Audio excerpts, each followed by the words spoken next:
पहले तो मैं अपने जो मुल्ला ब्रादर हैं, यानी हमारे जो मुल्ला हमसाए हैं, जिनको आजकल बड़ा शौक चढ़ा हुआ है पाकिस्तान के साथ जंग लड़ने का और पाकिस्तान के बारे में अजीब अजीब सी बातें करने का, उनके लिए मैं एक बात कह दूं कि नई नई चांदनी जो होती है ना, नए नए जो दोस्त होते हैं वो बड़े कम दौर के लिए होते हैं, और उनके पीछे लग के आप इस तरह की बातें नहीं करते कि आप अपने उन दोस्तों को जो है वो नाराज कर लें या दूर कर लें जिनके साथ आपका सारी जिंदगी का ताल्लुक होता है। सबसे अहम बात यह है कि पाकिस्तानी फौज और पाकिस्तानी अवाम के दिल इकट्ठे धड़कते हैं। हमारे आपसी कोई भी पाकिस्तानी अवाम में कोई भी मामला हो, दूर दूर दराज से दुनिया को कुछ भी नजर आ रहा हो, लेकिन पाकिस्तान की फौज को जब भी जरूरत पड़ी है, पाकिस्तान की अवाम उस फौज के साथ खड़ी नजर आती है। अगर उनको शौक चढ़ा है, उनको शौक आया है कि हम जो है वो कुछ ना कुछ कर लेंगे, तो ठीक है, फिर अब वो ही घोड़ा है और उसका मैदान है। लेकिन इस तरह से नहीं जिस तरह से वो करने की कोशिश कर रहे हैं। हाँ ठीक है, जंग लड़नी है तो जंग लड़े, कोई मसला नहीं है। पाकिस्तान आर्मी हर तरह से तैयार है, अवेलेबल है। अवाम पाकिस्तान आर्मी के साथ खड़ी है और हमेशा खड़ी नजर आएगी। लेकिन ये जो इस तरह की गीदड़ भपकियां हैं या इस तरह की अजीबोगरीब सी बातें हैं, उनसे पाकिस्तानी अवाम को कोई फर्क नहीं पड़ता। पाकिस्तानी अवाम इतनी मसरूफ कौम है कि उनके पास शायद इसका वक्त ही नहीं है कि उनका अहम किरदार है। फिर और दूसरी बात यह कि ख्वाजा आसिफ अपनी जाती हैसियत में तो नहीं वहां पे मौजूद थे, वो पाकिस्तान के वजीर दिफा होने की हैसियत में वहां पे मौजूद थे और रियासत ने फैसला दिया है। तो शख्सियात जो हैं वो भी ताकतवर हैं और रियासत जो है वो अपने आप में ताकतवर है। तो इस तरह की बात जो है वो ना तो डिप्लोमेटिकली मुनासिब लगती है और ना ही इसको किया जाना चाहिए था। ये इंतहाई अफसोसनाक बात है। अस्सलाम वालेकुम नाज़रीन, मोहम्मद गद्दाफी को फिर हाजिर है एचटीएम के प्लेटफॉर्म से। नाज़रीन, हमारे बड़े ही प्यारे गेस्ट मसूद चौधरी साहब हमारे साथ मौजूद हैं। अस्सलाम वालेकुम मसूद भाई। वालेकुम अस्सलाम। सर, पाकिस्तान अफगानिस्तान के जो ताल्लुकात हैं वो सबके सामने है। माजी में तो बहुत चीज़ें अलग थी, लेकिन मौजूदा हालात में जिस तरह वो इंडिया के करीब हुए, इंडिया से वो फ्लैग से पढ़ ले रहे हैं, ये तमाम चीज़ें सामने नज़र आ रही हैं। अच्छा, दूसरा, ज़बीहुल्लाह मुजाहिद बड़े बड़े दावे कर रहे हैं। उनका अभी कहना था कि शायद जो सिविल मिलिट्री ताल्लुकात हैं पाकिस्तान के, मतलब कि पाकिस्तान के जो सिविलियन और जो मिलिट्री के, वो शायद उनमें इतना अहंगी नहीं है।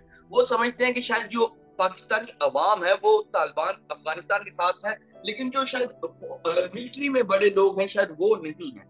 आप क्या समझते हैं, क्या बाकी ऐसा है? क्योंकि मैंने तो जो देखा है, यहाँ जो हमारी मिलिट्री और जो अवाम है वैसी मिलिट्री समझती है, और जो मिलिट्री समझती है वही पाकिस्तानी अवाम समझती है। देखें, सबसे पहले तो मैं अपने जो मुल्ला ब्रादर हैं, यानी हमारे जो मुल्ला हमसाए हैं, जिनको आजकल बड़ा शौक चढ़ा हुआ है पाकिस्तान के साथ जंग लड़ने का और पाकिस्तान के बारे में अजीब अजीब सी बातें करने का, उनके लिए मैं एक बात कह दूं कि नई नई चांदनी जो होती है ना, नए नए जो दोस्त होते हैं वो बड़े कम दौर के लिए होते हैं, और उनके पीछे लग के आप इस तरह की बातें नहीं करते कि आप अपने उन दोस्तों को जो है वो नाराज कर लें या दूर कर लें जिनके साथ आपका सारी जिंदगी का ताल्लुक होता है। मुमकिन है आर्जी तौर पर अभी मौके के ऊपर आपको फवायद नजर आ रहे हों, लेकिन अल्टीमेटली आप बुरे फंसेंगे। ज़बीहुल्लाह मुजाहिद की आपने बात की। बात यह है कि जितने मुंह उतनी बातें हैं, लेकिन जिसके साथ बैठ के आप खाते हैं, जिसके साथ बैठ के आप पीते हैं, जिन्होंने आपका इतने साल तक फायदा किया, उनके बारे में आप अब कहते हैं कि आप उन्हें रिकग्नाइज नहीं करते या आप उन्हें पहचानते नहीं हैं या आप उनके बारे में अजीबोगरीब सी बातें करते हैं। तो ये इससे आप किसी और का नुकसान नहीं कर रहे, आप अपने मकसद का, अपनी जो सोच है उसकी अक्कासी करते हुए अपना नुकसान कर रहे हैं। सबसे अहम बात यह है कि पाकिस्तानी फौज और पाकिस्तानी अवाम के दिल इकट्ठे धड़कते हैं। हमारे आपसी कोई भी पाकिस्तानी अवाम में कोई भी मामला हो, दूर दूर दराज से दुनिया को कुछ भी नजर आ रहा हो, लेकिन पाकिस्तान की फौज को जब भी जरूरत पड़ी है, पाकिस्तान की अवाम उस फौज के साथ खड़ी नजर आती है, हमेशा खड़ी होती है और हमेशा खड़ी रहती है।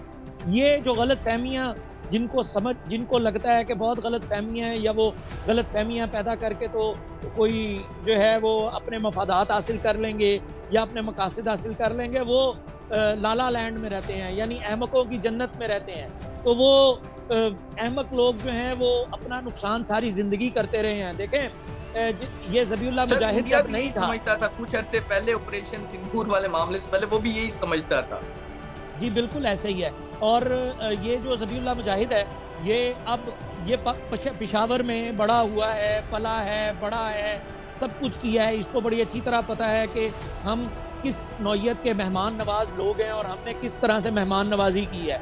अब अगर उनको शौक चढ़ा है, उनको शौक आया है कि हम जो है वो कुछ ना कुछ कर लेंगे, तो ठीक है, फिर अब वो ही घोड़ा है और उसका मैदान है। लेकिन इस तरह से नहीं जिस तरह से वो करने की कोशिश कर रहे हैं। हाँ ठीक है, जंग लड़नी है तो जंग लड़े, कोई मसला नहीं है। पाकिस्तान आर्मी हर तरह से तैयार है, अवेलेबल है। अवाम पाकिस्तान आर्मी के साथ खड़ी है और हमेशा खड़ी नजर आएगी। लेकिन ये जो इस तरह की गीदड़ भभकियां हैं या इस तरह की अजीबोगरीब सी बातें हैं, उनसे पाकिस्तानी अवाम को कोई फर्क नहीं पड़ता। पाकिस्तानी अवाम इतनी मसरूफ कौम है कि उनके पास शायद इसका वक्त ही नहीं है कि इस तरह की बातें भी सुन सकें। अच्छा सर, दूसरी जानिब ख्वाजा आसिफ जिसके साथ वो सारे मामलात करते रहे, जितने भी मैटर चीजें होती थी, वो इस टाइम वजीर दिफा भी हैं। वो शायद वो कहते हैं कि वो शायद कोई कठपुतली है, उसी के साथ आप मुआहिदा करें, उसी के साथ आप डील करें, उसी के साथ आप तमाम चीजें करें, और आप उसी को ये कठपुतली कह रहे हैं। देखिए, इंतहाई अफसोसनाक है किसी भी मुल्क के किसी भी सरबराह या किसी भी अहम ओहदेदार के बारे में इस नौइयत की बातें करना इंतहाई अफसोसनाक और मज़ाक़ खेज़ है। अगर वो ख्वाजा आसिफ के बारे में बात कर रहे हैं तो मैं भी कह सकता हूँ ज़बीउल्लाह मुजाहिद जो है वो कठपुतली है। तो अगर ज़बीउल्लाह मुजाहिद कठपुतली है तो उसको कितनी बुरी लगेगी ये बात। सर, तो ये बेसिकली इनको तो चलो पाकिस्तान के अंदर ही किसी के बारे में कहा है, ज़बीउल्लाह मुजाहिद के बारे में तो हम ये कह सकते हैं शायद वो इंडिया की कठपुतली है, इंडिया के कहने पे ये बयान दे रहे हैं। देखें ना, अब अगर हम ये बात कर देते हैं तो कितनी बुरी लगेगी। तो जाहिर है कि पाकिस्तानियों के भी जज्बात हैं, इस तरह से मजरू ना करें।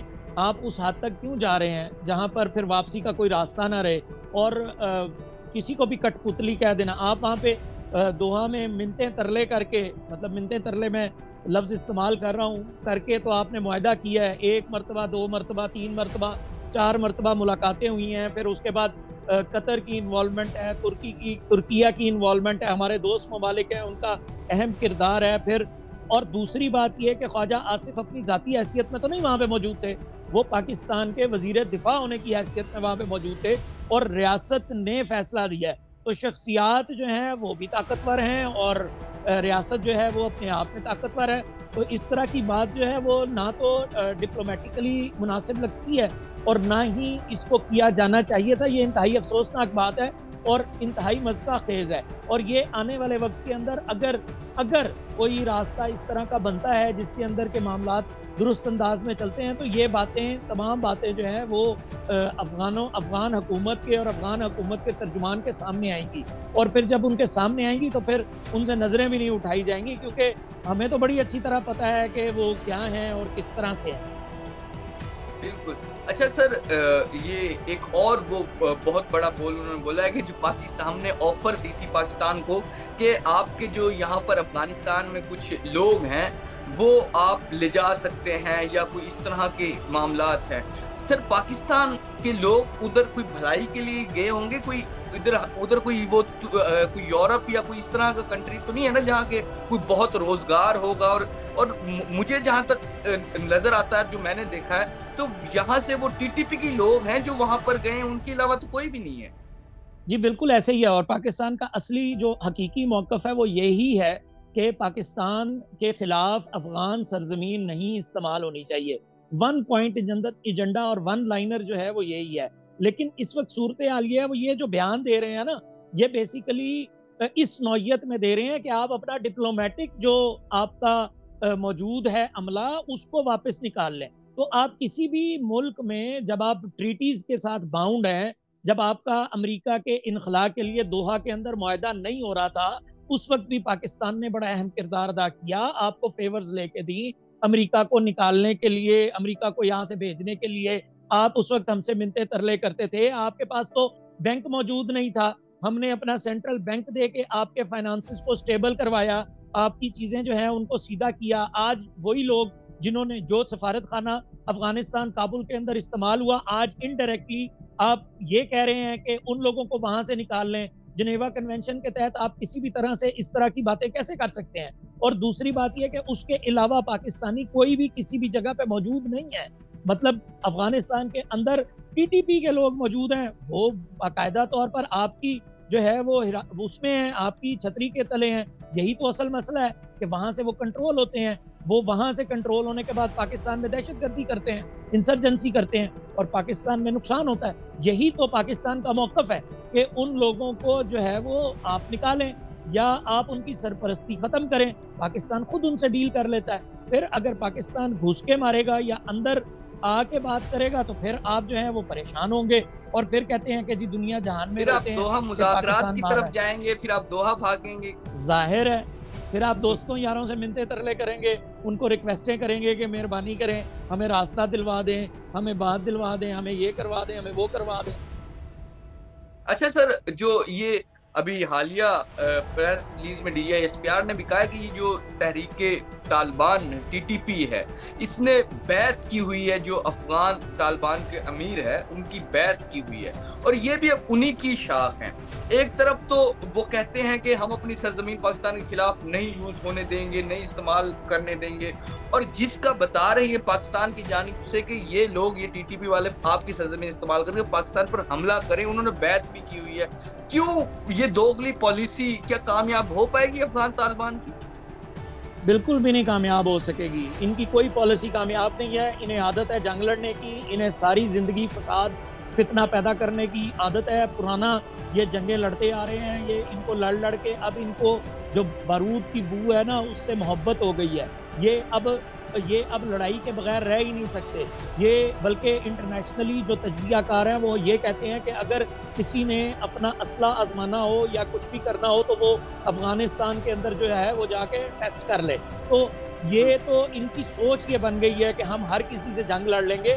दुनिया जंगों से आगे नहीं बढ़ती, दुनिया जो है वो मोहब्बत से, अमन से आगे बढ़ती है। तो ये अगर इस तरह की बातें, जिस तरह की ये इस वक्त सूरत हाल क्रिएट कर रहे हैं और जिस तरह से ये सब कुछ करने की कोशिश कर रहे हैं, पाकिस्तान देखें इंतहाई जिम्मेदार मुल्क है। पाकिस्तान हमेशा से ये चाहता है कि खित्ते के अंदर डिस्टेबलाइजेशन ना हो, खित्ते के अंदर अमन रहे, तमाम हमसाये बेहतरीन अंदाज में रहे। पाकिस्तान तो इंडिया के साथ भी, अफगानिस्तान के साथ भी, ईरान के साथ भी, सबके साथ मिलके और भाईचारे के साथ रहना चाहता है। हमने इतने सालों से इनका ख्याल रखा है, लेकिन अब ये हमारे साथ अगर इस नौयत की लड़ाई लड़ेंगे और इस नौयत की जंग लड़ेंगे तो फिर जो है वो इंतहाई उसके जो असरात हैं वो फिर खित्ता बर्दाश्त करेगा। और ये अफगान हैं जो चाहते हैं कि जंग हो, अफगान हैं जो चाहते हैं डिस्टेबल रहे खित्ता, ये अफगानी हैं जो टीटीपी की सूरत में पाकिस्तान को कमजोर करने की कोशिश कर रहे हैं। तो ये कामयाब नहीं हो सकेंगे, किसी भी सूरत कामयाब नहीं हो सकेंगे। बिल्कुल सर, अब पाकिस्तान ने जब से जवाब देना शुरू किया है, अब तो टीटीपी जो है और ये BLA के कुछ लोग हैं, ये तो अब इनको आम जो शहरी हैं, अफगान जो आम शहरी हैं, उन इलाकों में जगह दी जा रही। कल को जब इन पर ऑपरेशन होगा, पाकिस्तानी फोर्सेस इनको खत्म करेंगी, तो फिर ये कहेंगे कि आम अवाम का नुकसान हो रहा है। तो ये तो जानबूझकर खुद करवा रहे हैं तालिबान। जी बिल्कुल ऐसे ही है। और ये बेसिकली जो अपने आप को छुपा के, सिविलियन आबादी के अंदर छुपा के अपने आप को, और फिर जो गुरिल्ला वॉर है उसकी जानिब अपने आप को ले जाने की कोशिश कर रहे हैं। और ये मत भूलें कि गुरिल्ला वॉरफेयर के जो उस्ताद हैं वो पाकिस्तानी हैं। पाकिस्तानियों ने पूरी दुनिया को गुरिल्ला वॉरफेयर सिखाई है। तो ये मत भूलें कि जो टैक्टिक्स आज ये लोग इस्तेमाल कर रहे हैं, उनके मूजद जो हैं वो पाकिस्तानी ही हैं, पाकिस्तानी सर्विसेज के लोग हैं जिन्होंने ये सारी टैक्टिक्स जो हैं वो पैदा की हैं, बनाई हैं, सिखाई हैं, तमाम दुनिया को इस पे काम करना सिखाया। और उसी वजह से जो है सुपर पावर्स जो हैं उनके घुटने लगे हैं ज़मीन के ऊपर। सुपर पावर्स टूटती देखी हैं और नताइज सबके सामने हैं। तो ये जो आज समझ रहे हैं कि पाकिस्तान के साथ भी उसी तरह का खेल खेल लेंगे, तो भाई जिसने सिखाया होता है उसको पता होता है, बिल्ली हमेशा शेर की खाला होती है। बिल्ली आखिरी हद तक भी पॉइंट जो है वो अपने पास रखते हैं, और पाकिस्तान जो है वो हर तरह से तैयार भी है, नज़र भी रखता है, और पाकिस्तान के पास हर तरह से कैपेबिलिटी मौजूद है। ये तो पाकिस्तान निगलेक्ट करता है। देखें, पाकिस्तान ने एक ऑपरेशन किया है, उनका जो इंटेलिजेंस का चीफ है वो वहाँ पर टीटीपी के साथ बातचीत कर रहा था, उनको सहूलतकारी कर रहा था काबुल के अंदर, और काबुल में पाकिस्तानियों ने एक ऑपरेशन करके उसको एलिमिनेट कर दिया। तो उसके बाद देखें ना कैसे जो है वो उनको समझ आ गई कि नहीं, अब तो हमने मुज़ाकरात करने और हमने बातचीत करनी है और हमने जो है वो अमन की बात करनी है। तो अब भी अगर आपको शौक है, देखें, हम अमन चाहते हैं, पाकिस्तान अफगानिस्तान के दरमियान अमन होना चाहिए, प्यार मोहब्बत होनी चाहिए, लेकिन अगर इस तरह की बातें करेंगे और इस तरह के गैर जिम्मेदाराना बयानात तर्जुमान साहब देंगे तो फिर अमन मुश्किल हो जाएगा, और जब अमन मुश्किल हो जाएगा तो फिर बहुत सारे मसाइल पैदा होंगे। और ये टीटीपी के लिए तो खैर कोई नरम गोशा है ही नहीं, लेकिन अफगान जो हुकूमत है वो भी मुज़ाकरात करने के काबिल नहीं रहेगी। तो फिर अभी वक्त है, समझ लें, नहीं समझेंगे तो फिर नताइज भुगतेंगे। बिल्कुल नाज़रीन, जिस तरह के मसूद चौधरी साहब हमारे साथ मौजूद थे, और अगर अफगान तालिबान ना समझे और अफगानिस्तान की पाकिस्तान के खिलाफ सरजमीन इस्तेमाल करना ना बंद करवाई, तो फिर उसके नताइज जो होंगे वो अफगान तालिबान भुगतेंगे। फिलहाल के लिए नाज़रीन, एसटीएन से मोहम्मद कजाफी और मसूद चौधरी साहब को इजाजत दीजिए। खुदा हाफिज।